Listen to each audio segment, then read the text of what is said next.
TV ADNP, um canal de bênção para você.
Olá, irmãos que estão acompanhando a TV ADNP, que participaram do Chamep 2016. Aqui fala o pastor Josué Brandão. Quero lhe convidar agora para acompanhar a ministração da poderosa Palavra de Deus na penúltima noite do Chamep. Eu falei sobre sinais espirituais do arrebatamento da igreja. Quais são os acontecimentos relacionados à igreja que indicam que Jesus está às portas? Fique com a gente, acompanhe essa pregação e seja poderosamente abençoado pela palavra de Deus. Deus te abençoe.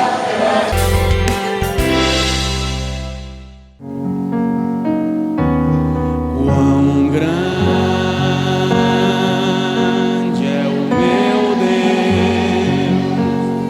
cantarei, quão grande é o meu Deus, e todos hão de ver quão grande é o meu Deus. Deus é grande. Obrigado.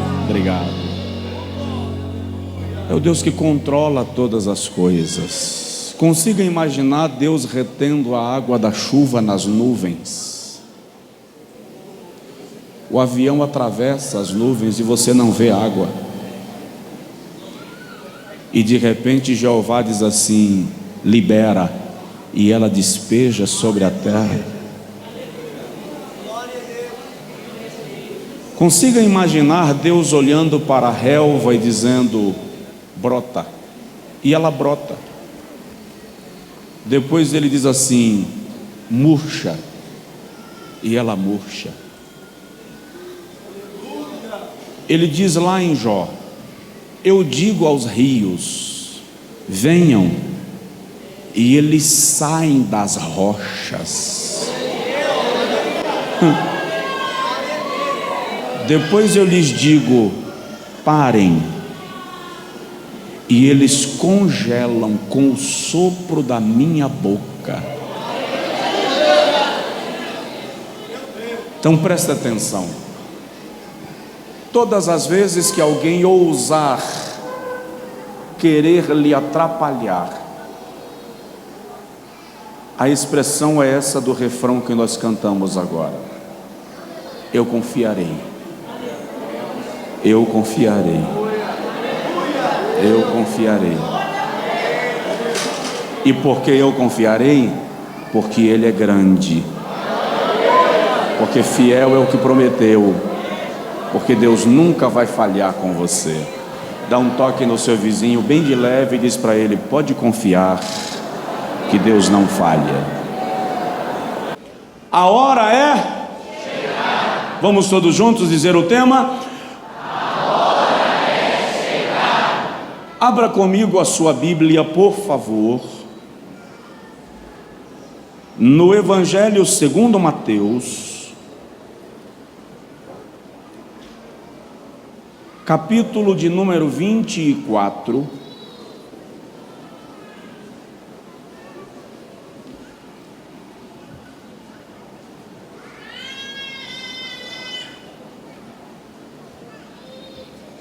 Evangelho segundo Mateus,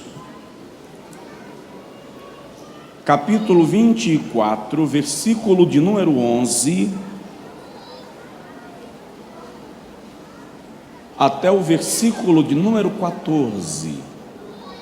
E surgirão muitos falsos profetas, e enganarão a muitos. E por se multiplicar a iniquidade, o amor de muitos esfriará. Mas aquele que perseverar até o fim será salvo.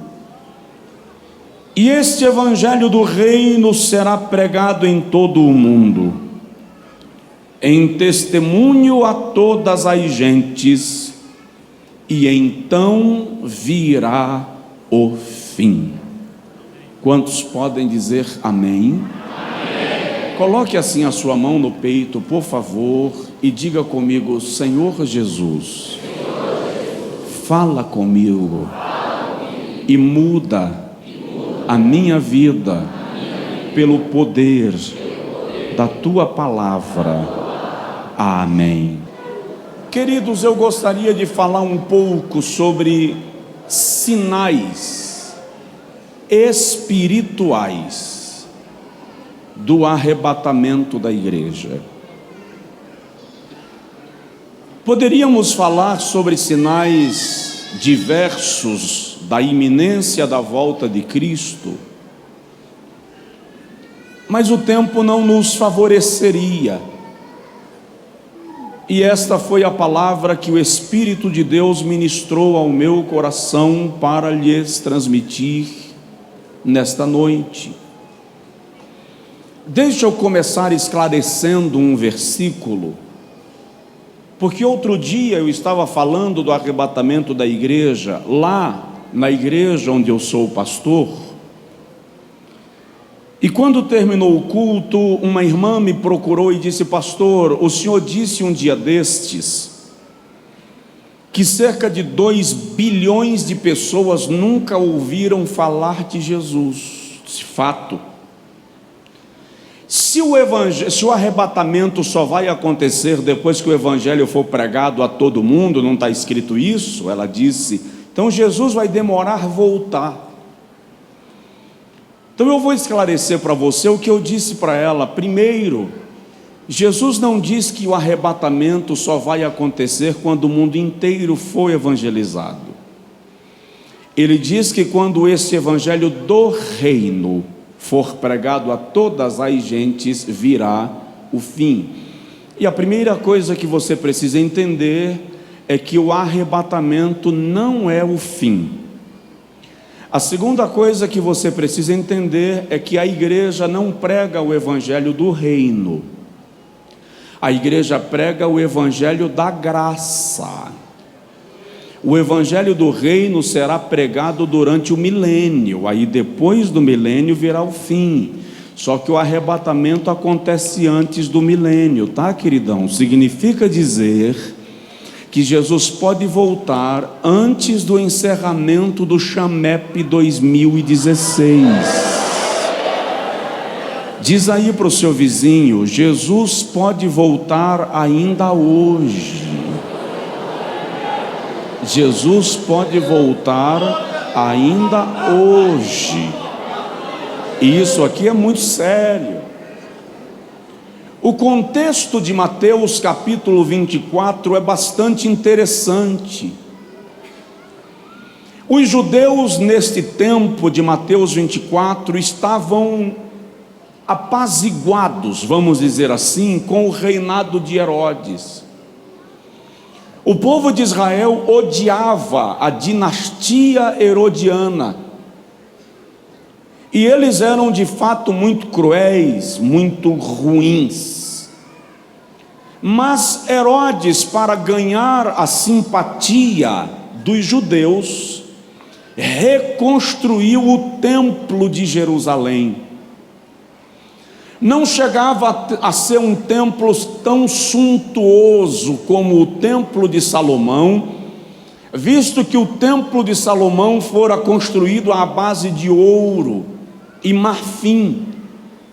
Mas o templo de Herodes era muito maior e mais luxuoso que o templo que Neemias havia construído depois do cativeiro babilônico. Herodes fez um templo todo de mármore branco polido. A história diz que a quilômetros de distância de Jerusalém, os judeus conseguiam ver o brilho, o reflexo do mármore polido à luz do sol. De modo que nos dias de Jesus, o grande orgulho dos judeus era o templo que Herodes havia construído. Note que a principal acusação para levar Jesus à cruz foi: ele disse que pode derrubar o templo e reconstruí-lo em 3 dias.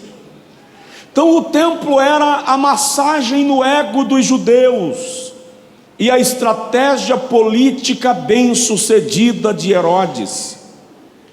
De repente os discípulos chamam a Jesus para conhecer o templo. E quando eles vão caminhando dentro do templo e olhando pedra por pedra, coluna por coluna, Jesus olha para os apóstolos e diz assim: em verdade vos digo, que não ficará aqui pedra sobre pedra que não seja derribada. Isso era um susto para a mentalidade judaica, que estava celebrando um palácio de mármore lapidado. A história diz que nas paredes do templo de Jerusalém haviam pedras de até 1 tonelada. E Jesus vem e diz que vão cair todas.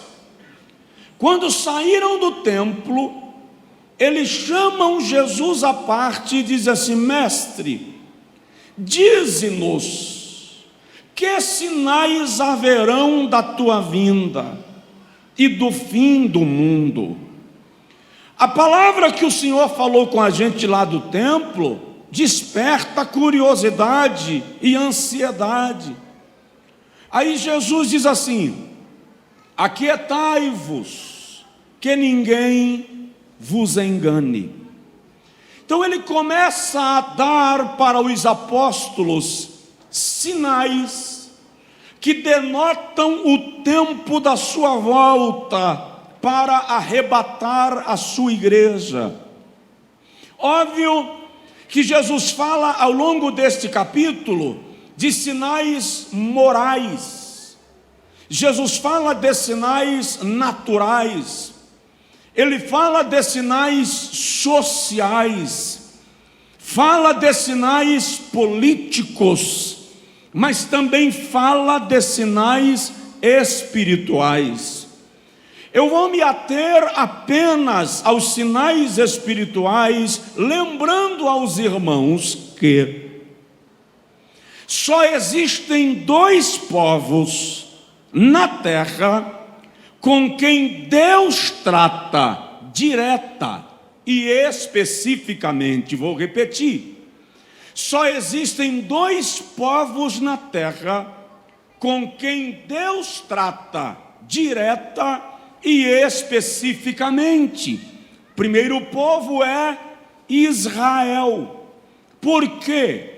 Por causa de uma aliança que o Senhor fez com Abraão. E Paulo diz aos Romanos, no capítulo 9, versículo 4, que a Israel pertence a lei, e a glória, e os cultos, e a adoção de filhos. Então, Deus tem uma aliança válida com Israel. E o segundo povo com quem Deus trata diretamente na terra é a igreja, a noiva do Cordeiro. Dá um toque no vizinho e diz para ele: Deus trata diretamente conosco. Deus trata conosco de modo que todos os sinais do arrebatamento da igreja não são para o mundo, são para Israel e para a igreja. Deus não tem compromisso com o mundo. O compromisso de Deus é com a descendência de Abraão e com a noiva do Cordeiro.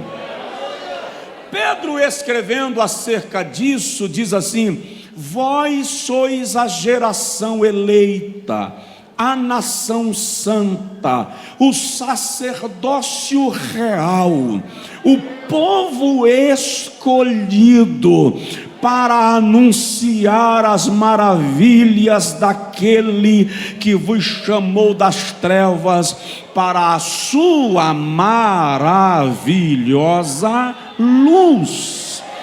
Então, se Deus trata com a igreja, vamos observar quais são os sinais espirituais, sinais que estão relacionados à igreja, de que a hora é chegada.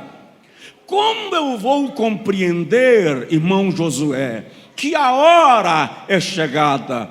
De que maneira entender que Deus está anunciando que está chegando o momento de a noiva ser arrebatada? Eu mencionei ontem, onde eu estava pregando, que eu ouvi uma certa feita alguém dizendo que outra pessoa havia tido uma visão, e na visão Deus estava se levantando do trono nervoso, irritado, chateado, e Deus olha para Jesus e diz: vai buscar a igreja que eu não suporto mais isto. E Jesus olhou para Deus o Pai e teria dito: não, Pai, tem paciência, ainda tem muita gente que eu quero salvar. Os irmãos queiram perdoar a minha grosseria, mas eu não consigo crer que o arrebatamento acontecerá assim. Deus não vai levantar nervoso, repentino, num ataque de estresse e dizer: arrebenta com tudo. Presta atenção, Deus é organizado, todas as suas obras são detalhadamente planejadas para um tempo específico. E Jesus diz assim: não vos compete saber o tempo e as estações que o Pai determinou pelo seu próprio decreto. Então, eu creio, à luz da Bíblia, que há um tempo determinado para a volta de Jesus, e quando este tempo se cumprir, o Pai vai olhar nos olhos do Filho, e o Filho vai olhar nos olhos do Pai, e um vai dizer ao outro: é hora de buscar a noiva, é hora de buscar a igreja. E o Espírito de Deus que habita em mim e que habita em você vai te dar um toque, porque agora esta é uma convicção pessoal. Eu acho que na hora do arrebatamento, todo crente salvo vai saber que Jesus está voltando. A Bíblia diz que o Espírito de Deus testifica com o nosso espírito. Então acredito, você vai estar no volante do ônibus, no andame de pedreiro, na carroça, no caminhão, ao volante do ônibus, no seu escritório de advocacia, no seu consultório médico, e de repente você vai sentir uma alegria inexplicável, uma vontade de falar em línguas espirituais, sem ninguém te dizer nada, e você começa a celebrar e a adorar. É o Espírito de Deus dizendo: o noivo está chegando. O noivo está chegando, a hora é chegada. Aleluia! Então vamos lá. Quais são os sinais espirituais da vinda de Jesus? O que eu vou falar agora é extremamente sério. O que eu vou falar agora é poderosamente sério, e você precisa ficar atento. O primeiro sinal espiritual da vinda de Jesus é o descrédito na sua vinda. Quando as pessoas começarem a não crer mais que Jesus vem, é um sinal de que Ele está às portas. Note que esse sinal é tão poderoso na Bíblia, que até as virgens prudentes dormiram. A espera demorou demais. Não são apenas os crentes menos fervorosos que estão relaxando na sua vida espiritual.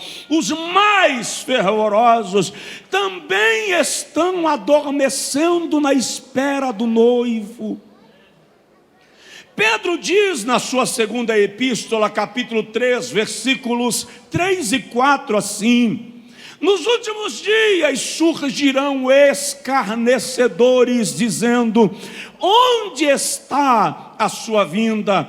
Porque desde que os pais dormiram, tudo permanece da mesma maneira. O que Pedro está dizendo é que há gente que vai dizer assim: eu cresci na igreja, ouvindo o pastor falando que Jesus ia voltar, e até agora Ele não veio.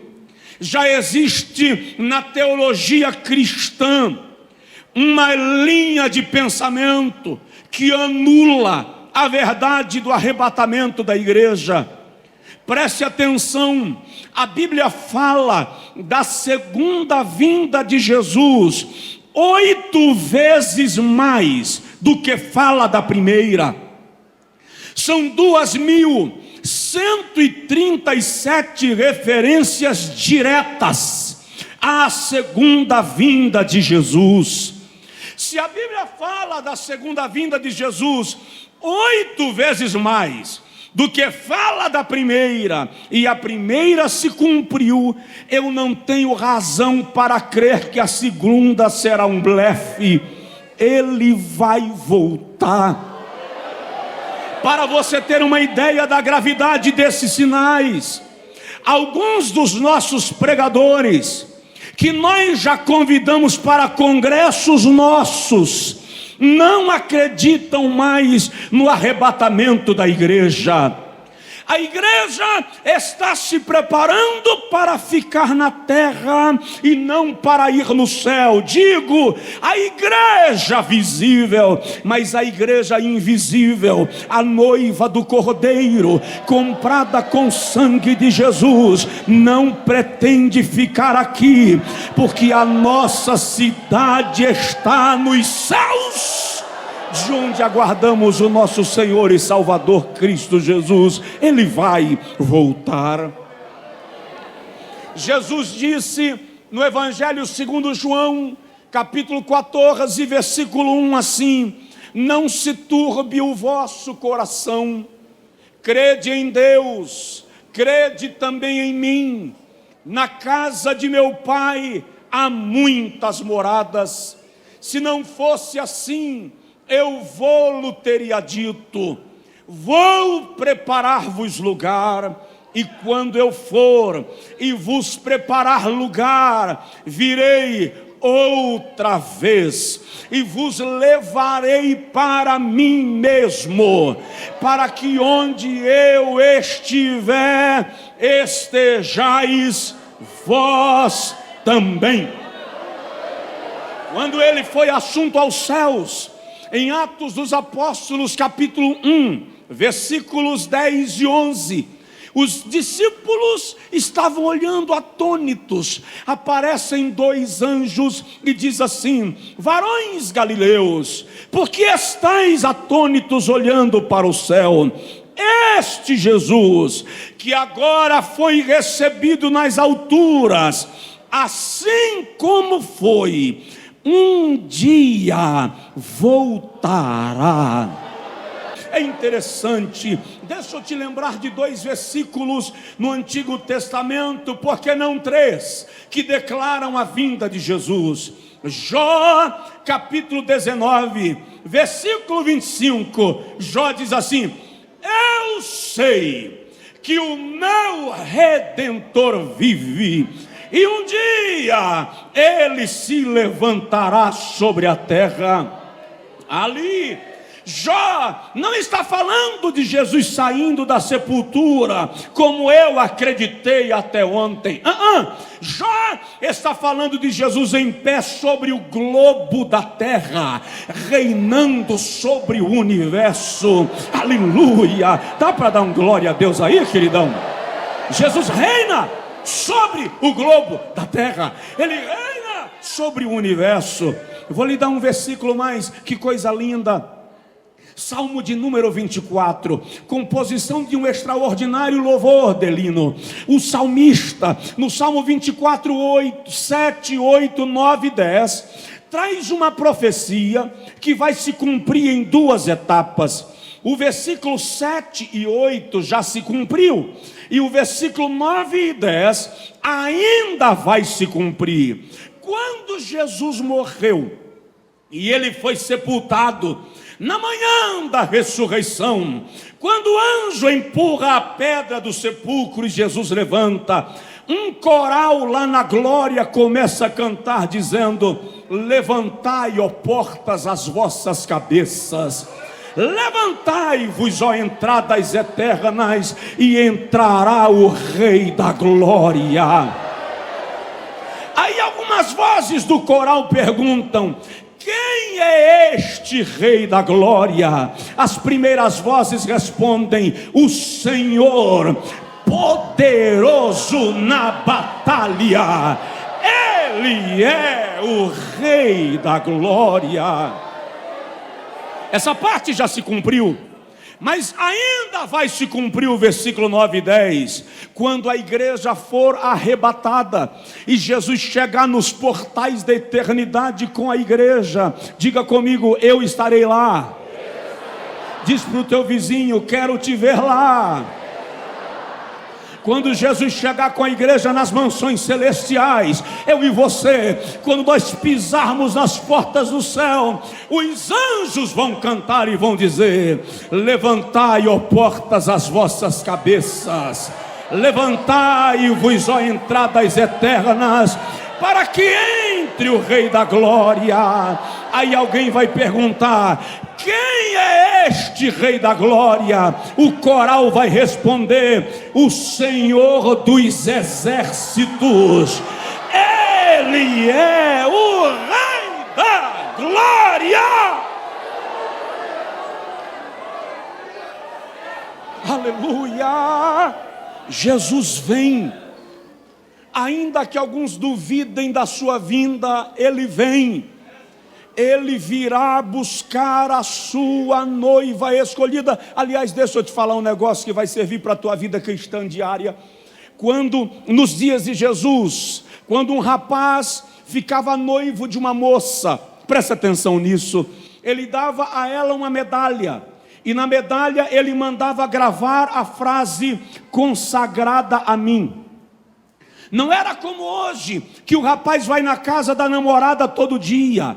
Ele entregava a medalha e ia embora, se preparar para o casamento.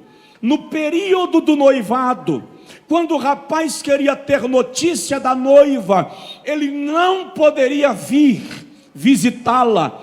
Ele tinha que escolher alguém, que a Bíblia chama de o amigo do noivo. Era um amigo da sua mais extrema confiança, que o noivo enviava para visitar a noiva, trazer notícias dele para ela e levar notícias dela para ele. Presta atenção. Só que todas as vezes que o noivo enviava o amigo para visitar a noiva, ele tinha que mandar presentes para ela. Que presentes? Flores? Que nada. Cartão musical? Para com isso. Ele tinha que enviar joias de presente para a noiva. Aí a irmã diz assim: renova os nossos dias como dantes, ó Senhor. O noivo enviava joias para a noiva, e o amigo do noivo, presta atenção, é quem ia levando as joias de presente para a noiva. Agora segura lá.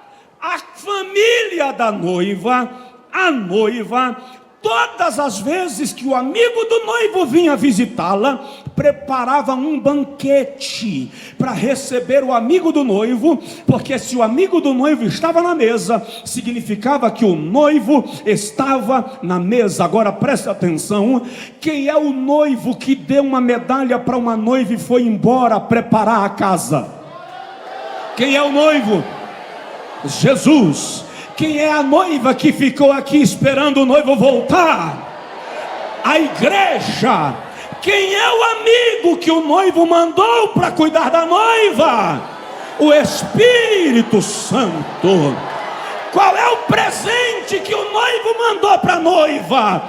Dons espirituais e fruto do Espírito.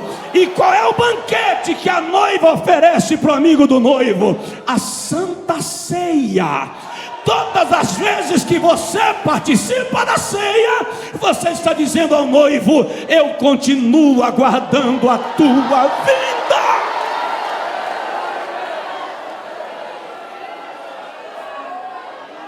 Então esse negócio, esse mês não vou participar da ceia porque eu estou com raiva do pastor.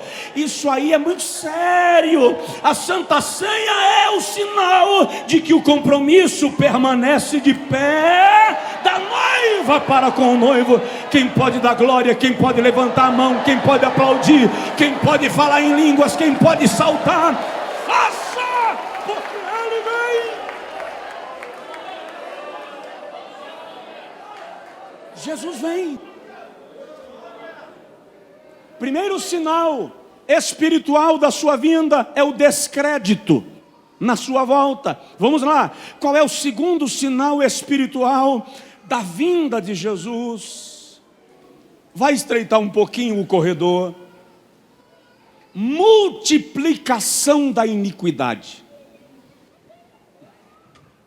Para você entender o que é a multiplicação da iniquidade, você precisa entender o que é iniquidade. O que é pecado? Pecado é errar o alvo. Pecado é sair da rota, perder o foco. E o que é iniquidade? Iniquidade é quando uma prática pecaminosa se estabelece como hábito. Iniquidade é quando o pecado se institucionaliza. Toda prática pecaminosa que vira hábito se torna iniquidade. Porque Deus destruiu os povos antediluvianos?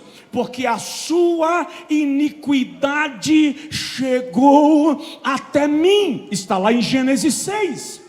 Porque Deus destrói os amorreus, os heteus, os jebuseus e outros povos daqueles dias. Ele diz assim: eu vou tolerá-los. Olha para mim, por favor, não perca, por favor. O Senhor diz a Abraão: aguarda até que a medida da sua iniquidade. Olha para mim, por favor, você está perdendo o foco. O Senhor diz a Abraão: até que a medida da sua iniquidade se complete. A iniquidade é um fator grave na nossa sociedade. De que maneira? Pastor, em todo tempo houveram guerras, em todo tempo houve prostituição, em todo tempo ocorreu pedofilia, em todo tempo ocorreu homossexualismo, em todo tempo. Isso não é novo. Só que agora tudo isso está se tornando institucional. Estamos legalizando tudo. Quando não legalizamos por um projeto de lei, legalizamos por uma proposta presidencial, pela caneta de um ministro, ou legalizamos pela prática repetitiva de um ato. A iniquidade se multiplicou. Ela está aí. E sabe o que é pior? O problema não é a iniquidade se multiplicar lá fora. O problema é que ela está despejando na igreja. Está derramando aqui. Você vai perceber que a questão da iniquidade é tão real dentro da igreja, que já não se fala de alguns assuntos biblicamente reais para não ofender a sensibilidade de alguém. Isso é sinal da vinda de Jesus. Você não pode mais pregar contra o homossexualismo, o lesbianismo, a pedofilia, porque senão você vai ser acionado judicialmente. Institucionalizou. Essa coisa é tão macabra, é tão doida, que já tem projeto de lei em algum lugar por aí para liberar e legalizar a zoofilia, a relação sexual de pessoas com animais. Tá? A iniquidade se multiplicou e a igreja, a noiva está se adequando, a noiva está começando a gostar de ficar aqui. Sabe qual é o problema? Ló só saiu de Sodoma porque o anjo puxou pelo braço. Se o anjo não tivesse puxado, Ló não teria saído. As filhas de Ló estavam corrompidas, geraram duas nações que se tornaram inimigas de Israel, Amon e Moabe, e a mulher de Ló ficou lá. Significa dizer que se a igreja não vigiar, ela se torna Ló em Sodoma, reconhece o pecado, tem nojo do pecado, geme por causa do pecado, mas não quer sair do meio do pecado.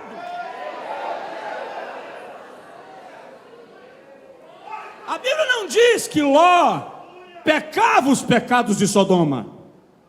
Pelo contrário, Pedro diz que Ló gemia por causa dos pecados de Sodoma, mas não queria sair de lá. A iniquidade tem o poder de nos apegar. Salmo de número 40, versículo 12, o salmista diz assim: as minhas iniquidades me aprisionaram, são mais altas do que os fios de cabelo da minha cabeça.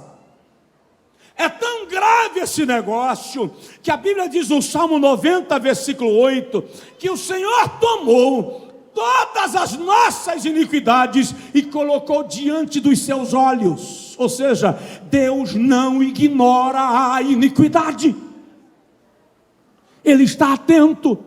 E essa multiplicação começa a contaminar a igreja.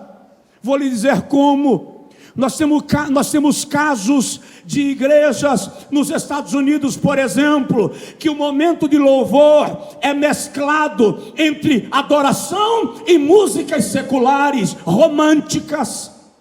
Nós já temos igrejas brasileiras fazendo cultos com músicas seculares. Nós já temos pregadores que não pregam mais a Bíblia, trazem neurolinguística, palavra motivacional, teatro na igreja. Não estou falando de apresentação teatral, eu estou falando de aprender a manipular a massa. E eu estou querendo lhe dizer nessa noite que Deus quer levantar uma geração apegada à sua palavra.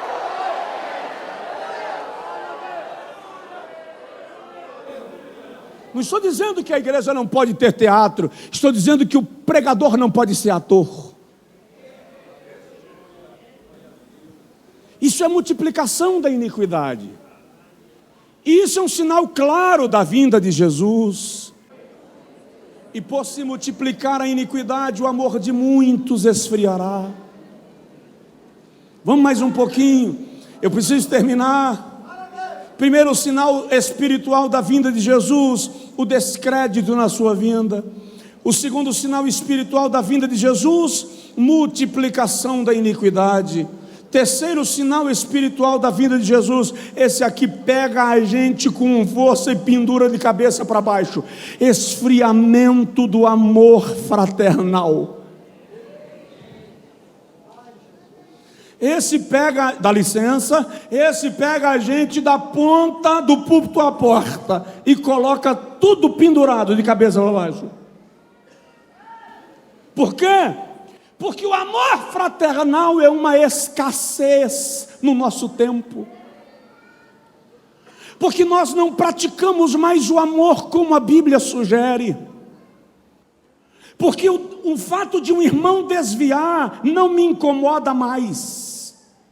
A gente até usa um versículo para dizer: saiu dos nossos, porque saíram de entre nós porque não era dos nossos. A gente não chora mais quando um líder espiritual cai, desliza. É a minha oportunidade de ocupar o lugar dele. O nome disso é ausência de amor. Nós falamos em línguas, nós profetizamos, nós choramos na igreja, nós temos os melhores louvores, os melhores corais, mas tem gente passando fome debaixo do nosso nariz e a gente não faz nada. Tem alguém amargurado, vivendo uma crise conjugal, e isso não nos incomoda. Tem gente em depressão e a nossa religião só julga, mas não socorre.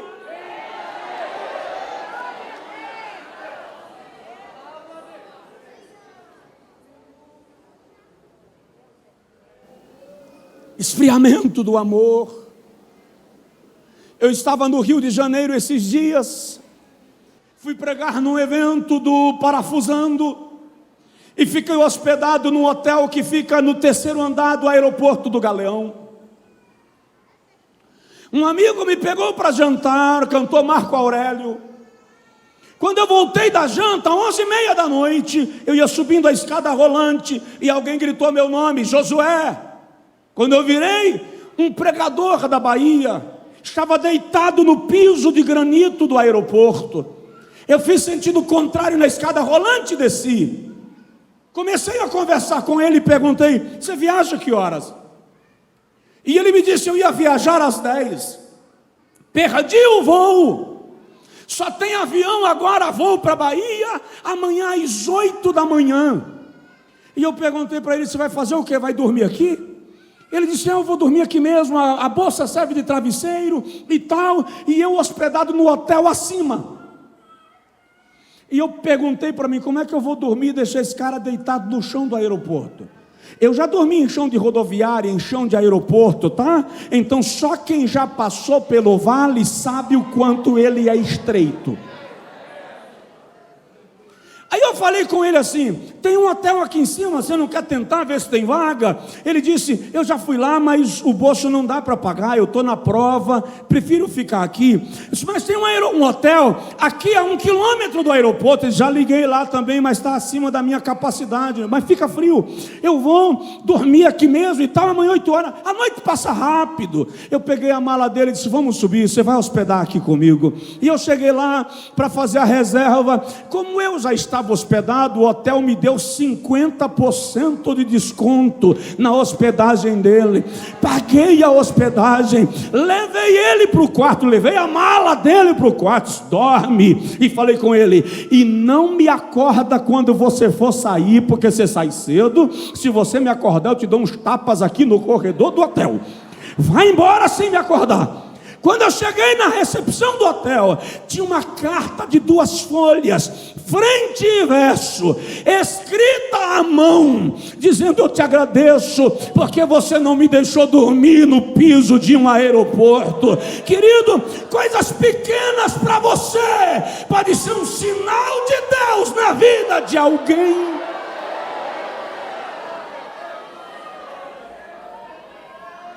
Dá um toque no seu vizinho e diz para ele: ame aquela pessoa que você odeia.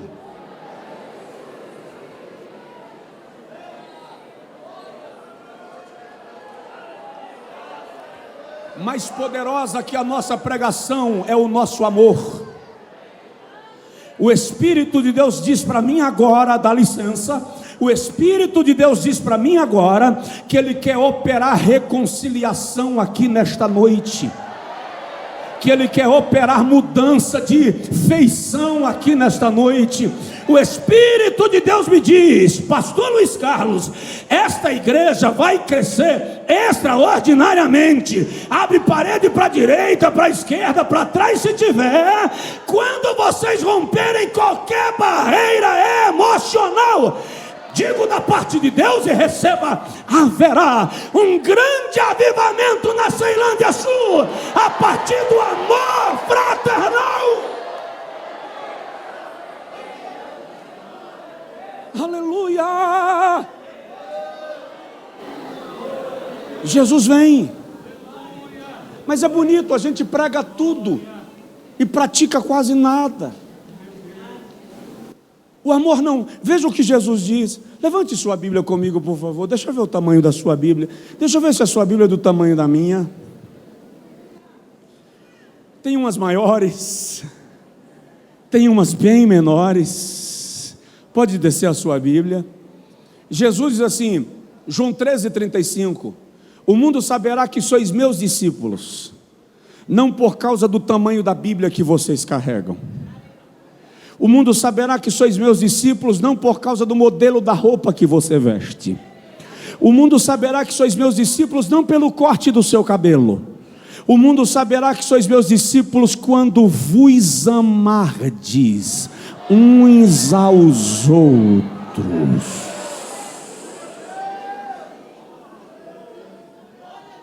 É melhor eu parar, né, irmão?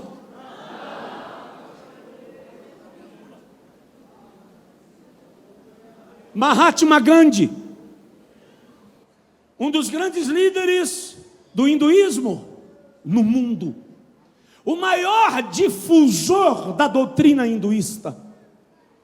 Quando jovem, Gandhi veio estudar na Inglaterra e decidiu rodar o mundo, conhecendo as religiões, para saber a qual religião ele iria se filiar. E o próprio Gandhi contou, perto da sua morte, para um repórter americano de um jornal cristão, que ele chegou na Inglaterra numa igreja evangélica na época do inverno. E ele havia caminhado o dia inteiro, estava com fome e mal cheiroso. E quando ele sentou no banco da igreja, os irmãos que estavam naquela fileira começaram a sair daquela fileira, porque ele não estava com um cheiro muito agradável. Ele ficou sozinho no banco. Quando terminou o culto, ele se aproximou do pastor e pediu ao pastor permissão para dormir na igreja, porque ele não tinha onde morar, era inverno, e quem já foi na Europa sabe que inverno na Europa é inverno. Parece Salvador. 20 abaixo de zero, 25 abaixo de zero. E o pastor olhou para o jovem indiano e disse: não tem como dormir aqui, a igreja vai fechar as portas, você não pode ficar aqui. Ele disse: então me deixe dormir do lado de fora da igreja, mas na calçada, por entre os muros, para que eu me proteja do vento frio. E o pastor disse: vamos ter que fechar o portão, você não pode dormir na calçada da igreja.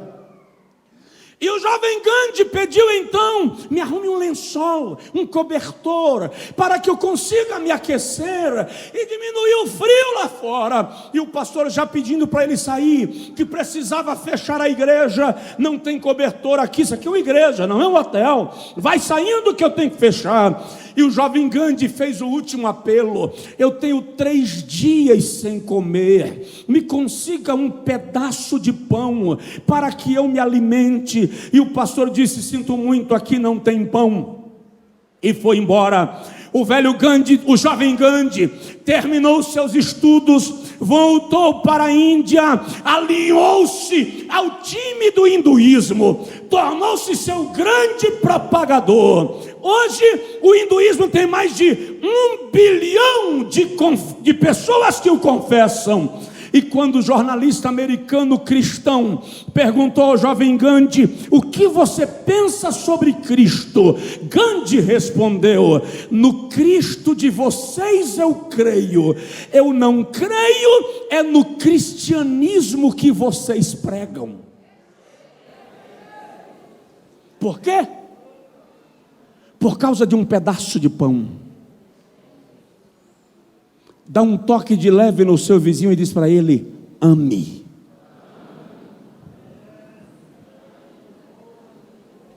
Ame.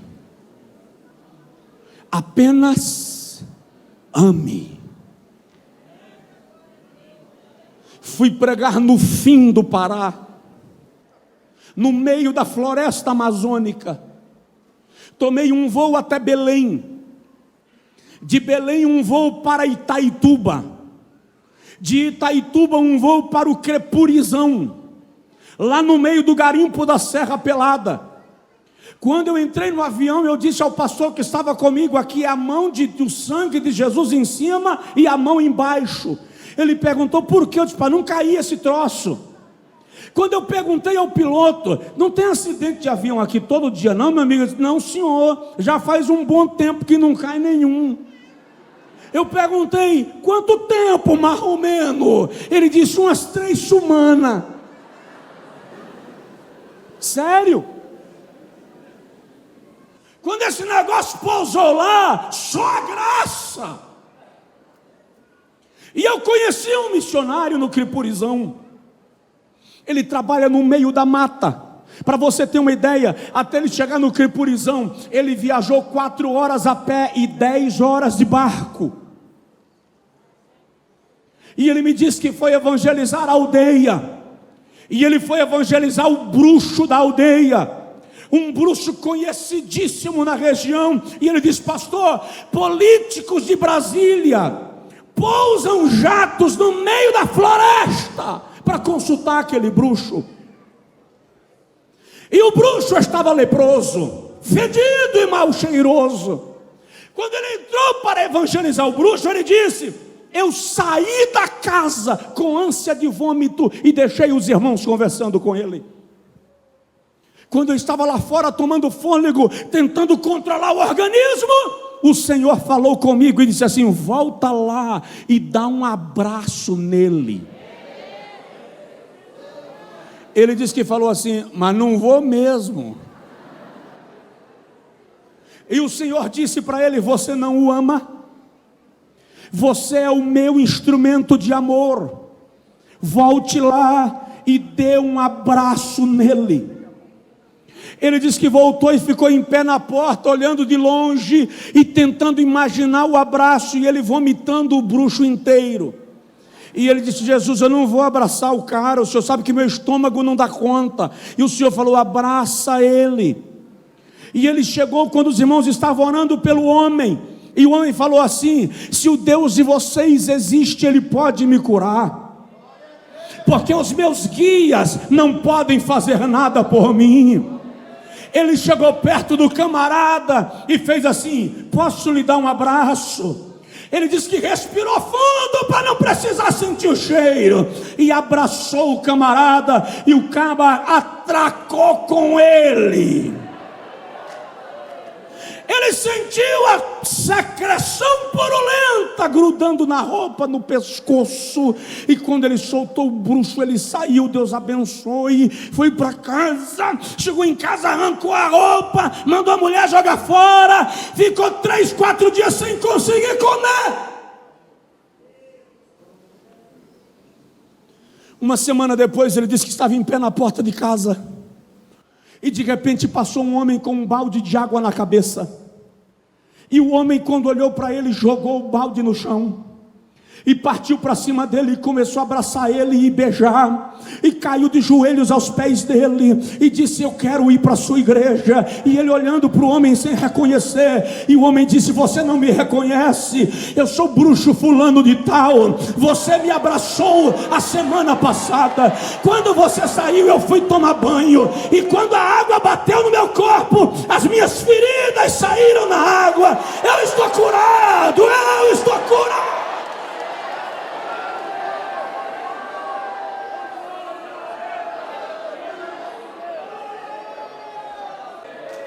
A hora é chegada. Penúltimo sinal espiritual da vinda de Jesus é a apostasia. Sabe o que mais me assusta na apostasia, irmãos? É que a apostasia não vai acontecer no mundo. A apostasia vai acontecer na igreja. O que é apostatar? Abandonar a fé, divorciar-se da fé, rejeitar as verdades bíblicas. Paulo diz a Timóteu, segunda carta, capítulo 4, versículo 3, que nos últimos dias alguns darão ouvidos a espíritos enganadores e não quererão ouvir a sã doutrina. Em Atos 20, 28, Paulo diz assim, para os obreiros da igreja de Éfeso, Paulo está falando, vigiai por vós mesmos, e pelo rebanho sobre o qual Deus vos constituiu ministros, para apacentardes as ovelhas que ele adquiriu com o seu próprio sangue. Aí Paulo diz assim, porque eu sei que depois da minha partida entrarão no meio de vós lobos cruéis que não pouparão o rebanho. E dentre vós mesmos se levantarão homens presunçosos querendo atrair discípulos após si. Aí Paulo diz assim, vigiai e não vos esqueçais que por 3 anos e meio admoestei com lágrimas de dia e de noite a cada um de vós. O desvio teológico, o desvio doutrinário. Irmão, olha para mim, tem umas aberrações no Brasil, que o camarada não precisa de discernimento do Espírito para ver que é descaração, bizarrice, demônio, só precisa usar inteligência. Estão esculhambando com o evangelho nesse país, estão avacalhando com os princípios doutrinários, estão bagunçando com a pregação do evangelho. E a minha oração é que Deus levante os camaradas de sangue no olho para pregar a Bíblia de verdade. Está uma bagunça. Todo dia tem uma novidade. Todo dia tem uma novidade. Eu tenho vergonha de ver algumas coisas que estou vendo. Eu estou vendo gente consagrando vassoura para varrer demônios. Sabe o que é pior? Tem crente comprando. Isso é que é pior. Essa semana eu vi um vídeo de um camarada descendo num garimpo para pegar água de garimpo e vender para o povo, dizendo que é água da prosperidade. E tem gente comprando copinho de água da prosperidade. Outro dia eu vi um vendendo uns galinhos de oliveira, dizendo que é da oliveira de Israel. O sangue de Jesus tem poder. Que Deus tenha misericórdia da sua igreja.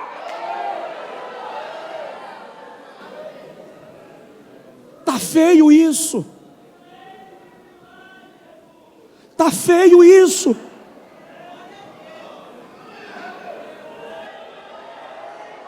Para de dar audiência na televisão e no rádio para esses pilantras da fé.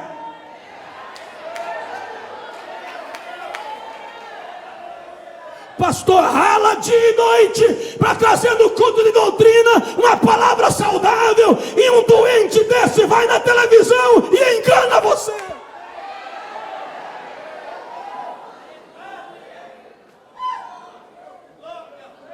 A noiva do Cordeiro não se engana com mercenários. A noiva do Cordeiro não se apaixona pelo espírito do anticristo. A noiva do Cordeiro não tem tempo para galanteadores baratos da fé. A noiva do Cordeiro está apaixonada pela glória. Fica de pé, por favor, quem puder. Estou chateado com esse negócio.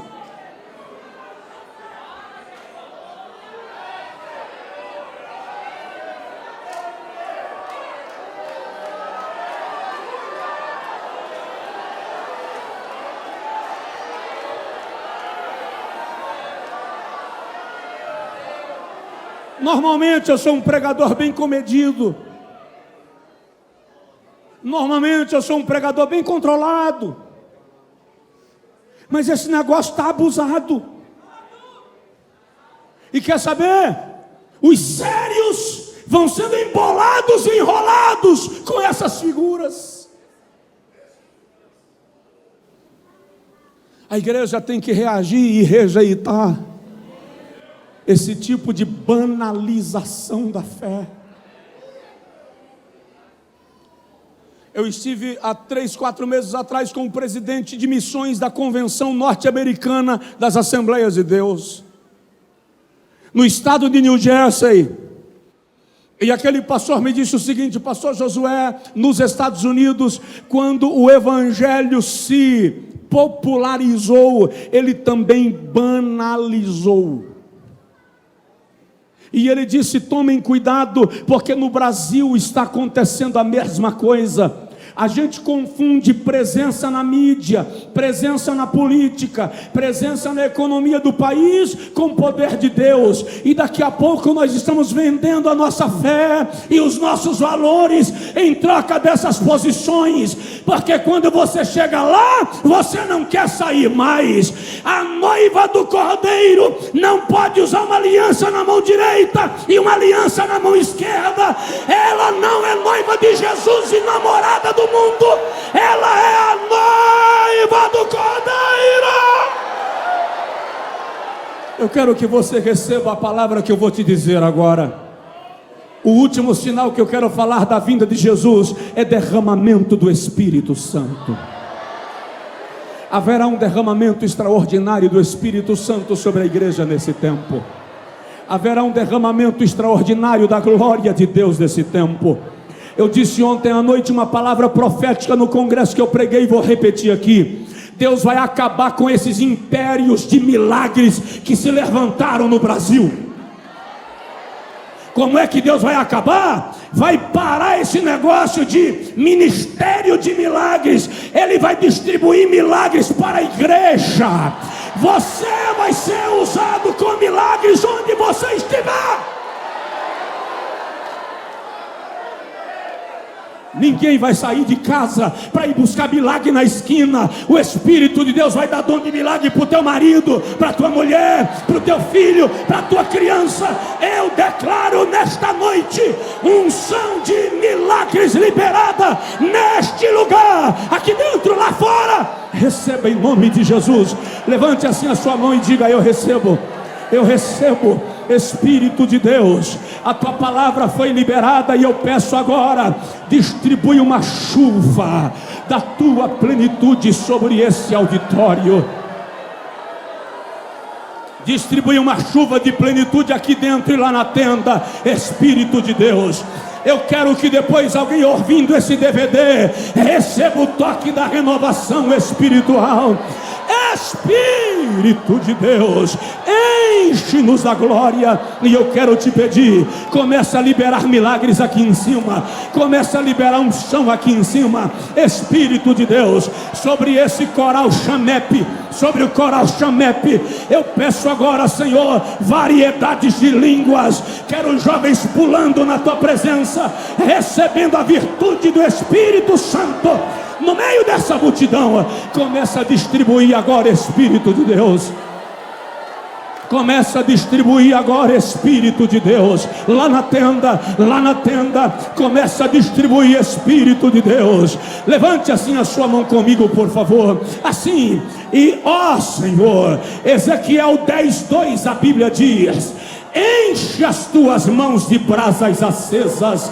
Eu te peço aqui nesse lugar, esta noite, que aconteça o que está escrito em Ezequiel 10:2. Enche as mãos dessa multidão de brasas acesas. Agora, Jesus, agora, Jesus, Agora, querido, coloque a sua mão no ombro da pessoa que está do seu lado. Faça uma corrente nesse lugar. Você vai ver o poder passar de vida para vida, passando de vida para vida. Em nome de Jesus, Espírito de Deus, Espírito de Deus, contagia esse lugar agora. Espírito de Deus, contagia esse lugar agora. Espírito de Deus, lá na tenda, eu quero pedir agora uma descarga de poder nesse lugar.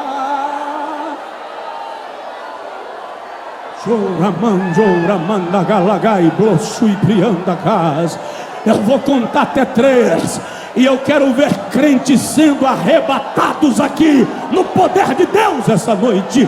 1, em nome do Pai. 2, em nome do Filho.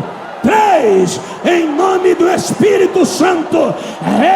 Receba uma descarga de poder nessa noite.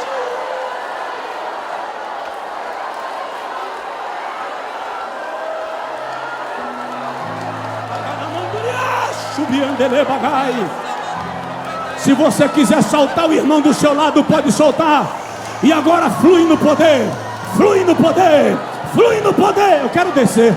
Flui no poder, só sai por lá. Flui no poder.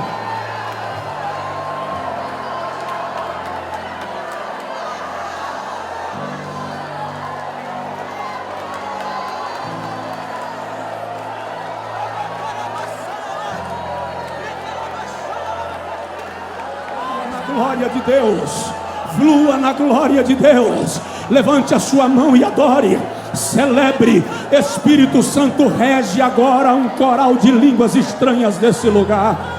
Rege agora um coral de línguas estranhas desse lugar. Começa a liberar milagres aqui. Espírito de Deus, libera milagres, libera milagres, libera milagres, libera milagres. Faz gente vomitar enfermidade no meio dessa multidão. Faz, Senhor querido, o enfermo ser curado. Em nome de Jesus, eu profetizo milagres aqui essa noite. Em nome de Jesus, eu profetizo milagres aqui essa noite.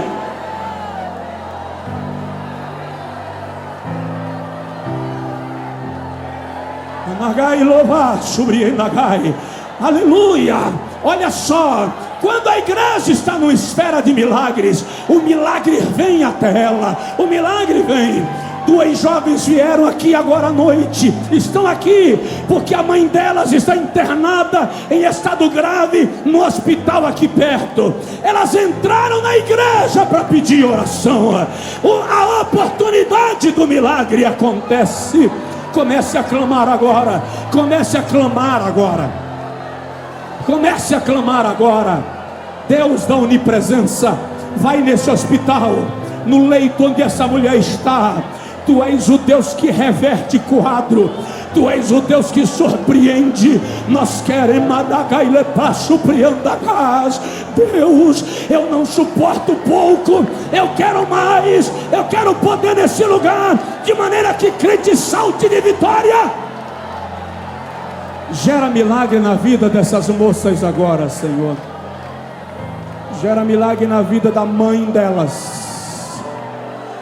Libera milagre na mãe dessas meninas agora, Senhor. Orabai clemanjo ramadagai. Arianjo lema suprianjo rabadagai. Espírito de morte, esta igreja te repreende em nome de Jesus. E nós declaramos agora vida pelo poder da palavra profetizada.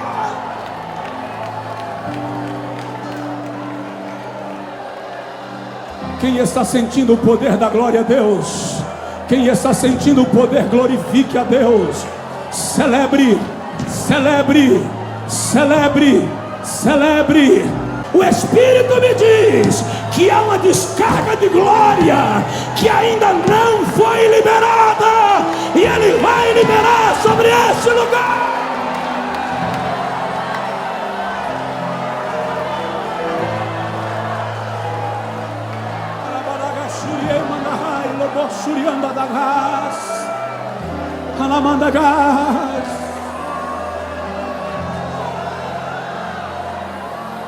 Recebe, recebe.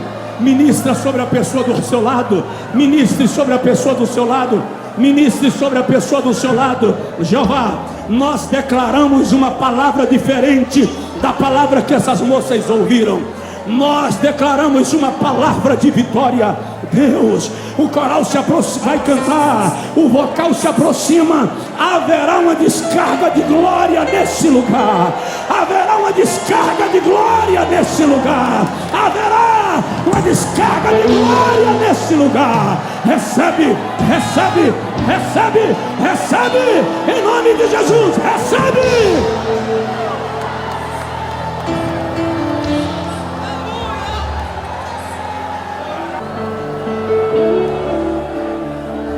Eu quero convidar à frente, enquanto a igreja adora, enquanto a igreja ora, as pessoas que estão entre nós e que nesta noite desejam entregar a Jesus a sua vida.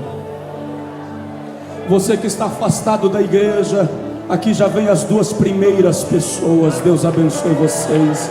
Há um milagre que Deus vai liberar sobre a vida de vocês. Há um milagre, há um milagre.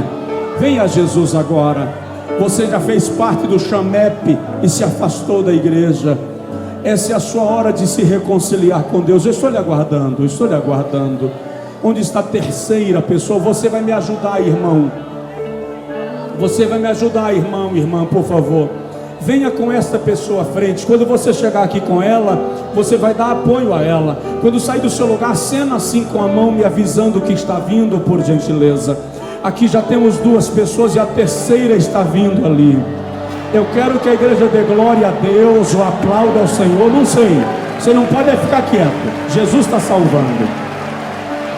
Lá fora, os irmãos que estão na tenda, os irmãos que estão na tenda, veja essas pessoas do seu lado aí na tenda, irmão, e vem com ele aqui para dentro, por favor. Entra pela porta da frente, entra pela porta da lateral, por favor. Vem com ele, vem com ela. A quarta pessoa está... Chega para cá, irmãos. A quarta pessoa já está chegando aqui. A quarta pessoa já está chegando aqui. Jesus nos dá almas nesta noite. Nos dá uma grande colheita de almas nesta noite. Onde está a quinta pessoa? Não é hora de você ir embora agora. Presta atenção. Eu ouvi algo ontem à noite muito forte. A irmã me disse assim depois do culto ontem à noite: pastor, quando o filho pródigo entra em casa, o filho mais velho se revolta e vai embora. Se você não é o filho mais velho da família do filho pródigo, fica no teu lugar e ajuda o filho pródigo a chegar na mesa, tá? Por favor. Não é hora de ir embora, é hora de ganhar almas para Jesus. Onde está a quinta pessoa nesta noite? Me ajude agora. Ajude essa pessoa do seu lado. Pode ser que esteja lá na tenda. Eu gostaria que os irmãos que estão lá na tenda ajudassem essas pessoas. Traga essa pessoa à frente. Eu me arrependo. Estou aguardando você. Senhor, me arrependo. Senhor, me arrependo. Senhor,